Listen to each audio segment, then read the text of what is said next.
इथे आपण चिकन टिक्का बनवतो आहे, त्याच्यासाठी अर्धा किलो चिकन घेतलेलं आहे. त्याच्यात मीठ टाकून घेतलं, नंतर हळद टाकून घेतलं, 1 चमचा मसाला, 1 चमचा लाल चटणी.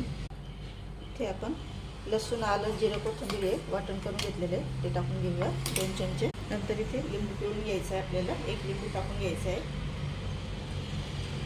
नंतर चिकन टिक्का मसाला टाकून घ्यायचा. हा 1 किलोला 1 पॅकेट टाकावं लागतं. इथे आपण अर्धा किलो चिकन घेतलं तर अर्धा किलो टाकूया. त्याच्यात धनेपूड टाकूया आणि हे सगळं आपल्याला मिक्स करून घ्यायचं, एकजीव करून घ्यायचं. त्याच्यात आता 1 अंडं टाकून घ्यायचं आपल्याला, हे मिक्स करून घ्यायचं. आता हे मॅरिनेशन अर्धा तास राहू द्यायचं, मग फ्राय बनवू आपण. इथे आपण पॅनमध्ये सगळं पीठ टाकून घेऊया. चिकन 2-3 वेळा आपण 5-5 मिनिटात घालून घेतलेलं आहे आणि शिजू द्यायचं त्याला झाकण ठेवून.